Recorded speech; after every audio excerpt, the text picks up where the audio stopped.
เบิ่งหมูดูดน้ำไปใส่พดสวนเหลือวังนี่แหละ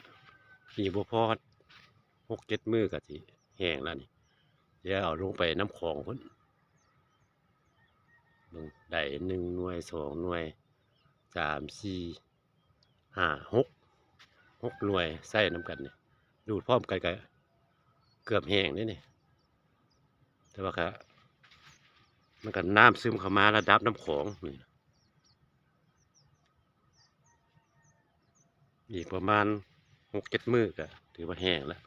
เบิ่งพุ่นเสียยาปลาเส้นกับปุ้นทั้งสายไฟใส่ยางห้องเพิ่นห้องตัว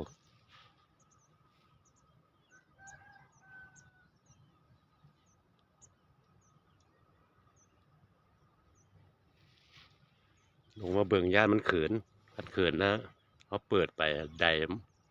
มักเพแล้วก็ลงไปเบิ่งเฮือนำวันนี้โซกุลสิไปโรงเรียนเรียกว่าพักสุดเชยสันไม่พักพอลุงละงานไปแล้วพ่อไปฮะพกใส่พอลุงละงานน่ะ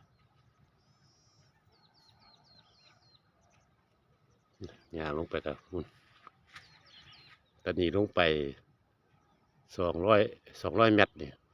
ไปฮอดเฮือถือว่าไก่เข้าตะกี้อยู่พี่ได้นี่เฮือจอดอยู่เฟิงพี่เดี๋ยวนี้หุ่นละเป็นหาดไป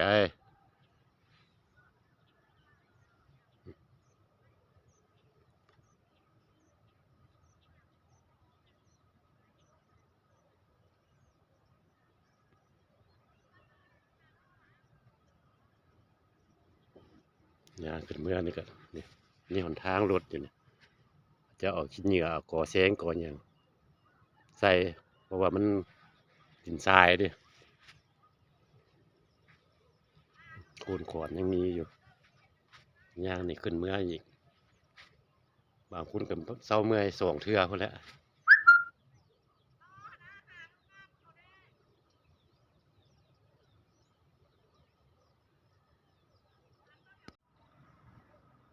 บรรยากาศมันเศร้า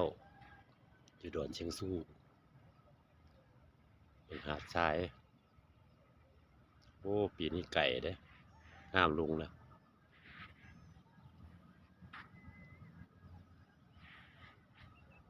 ลงมาเบิ่งเหือข้างโคกกายนี่เอาน้ำอยู่นี้มันก็เลิกเลยนะปีนี้ยับลกไปพุ่นแล้วบัดนี้สยางก็ไปเติบเด้เบิ่งตะพุ่นมาหมูเขาดูดตู่ใส่จุซูมือนี่อีกประมาณ100 เมตรมาถึงตัวนี้ลงไปทันอีกแบบนี้นะเป็นทางโคโจอยู่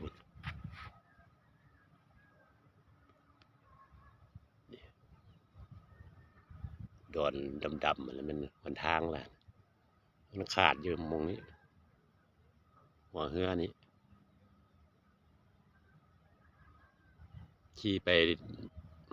ขี่เฮือไปนาทีหนึ่งก็ฮอดข้ามนี่หาดกว้างหาด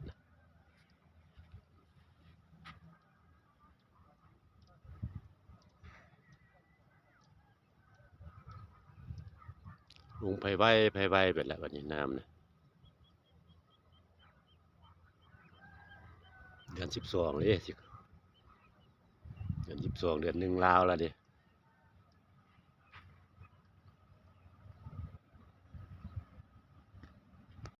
แพงมุดหน่วยกับจากนั่นแดแล้วนะเขาบ่ได้ฉีดยุกฉีดยาเนี่ยบ่รอดคอดแคดกันแดงอยังเงี้ยวแต่ว่าหักพอละทียังบ่กันหลักยังก็ไปเก็บพร้อมนี่บอกตัวฟูอันนี้เนี่ย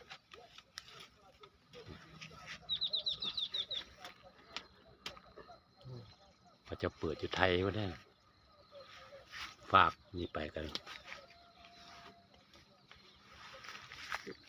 ลืมบางนั้นมาแต่ยาก อืม คิดตัวมันคิดอื่น อ๋อนี่ได้ไหมเอาได้ไหมเพราะว่าจะไว้มาใส่บักแตงอันนี้ปลูกไม้ปลูกบักแตงไม้อันนี้นะลองนี้ไปนี่เฮ็ดออกจอกแอกแจกไปขายไปน้ำปลูกไปน้ำมันเหืองกันก็คักแล้วก็จังซี่แล้วนี่อืมเต็มมึงตึ้งเลยอันนี้นะคุ้มด่วนได้บวบนี่คุณได้ฮอดเดือน5เดือน6คุณได้บวบนี่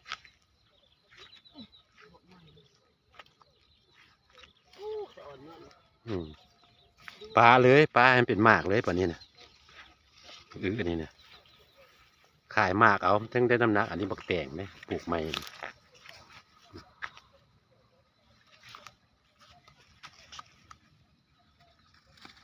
เพียงน้ำใส่ก่อนหน่อไม้เมี่ยนพร้อมเพื่อมไปขายหน่อไม้อืมซุ่มมันนะซุ่มปลูกไม้ตัวนี้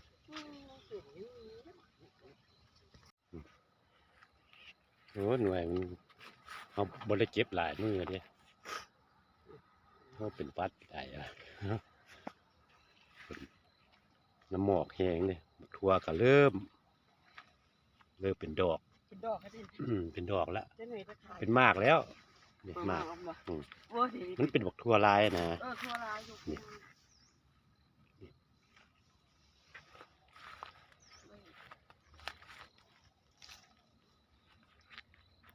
อีก2-3 มือก็ได้เริ่มหย่อนมากซึ่งนี่แหละนี่เป็นแล้วก็เลยเก็บไปเลยล่ะซ้อนกันส่ว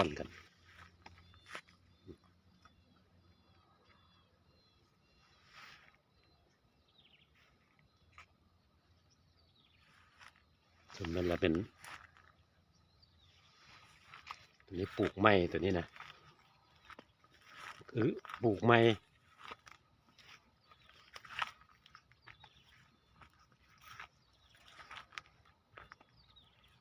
ปลูกซ้อนกันเมี่ยน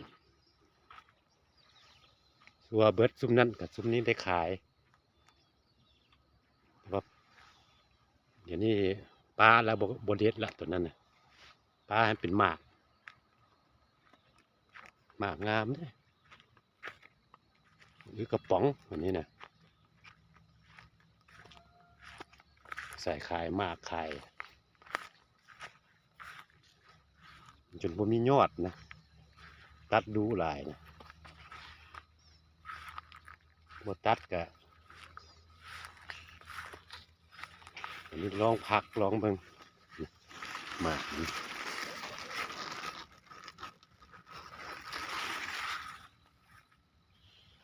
เครือได้วันนี้สิจงให้มันออกมากอันนี้นะลงมาเก็บเครื่องอันนี้บ่ได้เก็บด้วยนี่น้ำข้างนี่เติมเต็มเบิดแล้วนี่กำลังจอหน่วยบวบข้างอันนี้นะ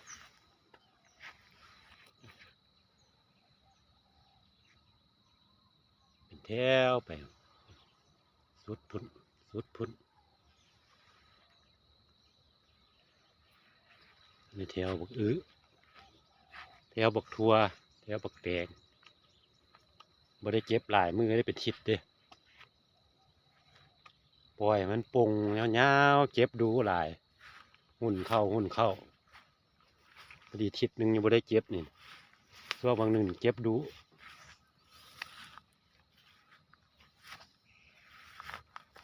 เศรษฐกิจย้อนเศรษฐกิจนั่นแหละเก็บดูเอาไปมามันก็ตุยไป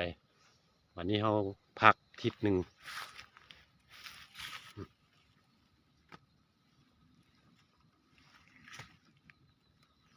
อาศัยขายมากเอาวันนี้ขายยอดขายดอกมันละเอาไปมาตุยไปวันนี้เริ่มมันแตกหลายแล้วดินี่ก็จุดมันบ่อยากพอน้ำแดเอาเหลืองแดแล้วนี่ แปลงนี่ที่เอาพวกพดปลูกแถวเช่นนี้ให้มันขึ้นข้างนี่อันนั้นกำลังสิได้เก็บอันนั้นเก็บหมากเลยตัวนั้นตัวเรือดินอันนั้นมันเก็บดอกเก็บยอดไปขาย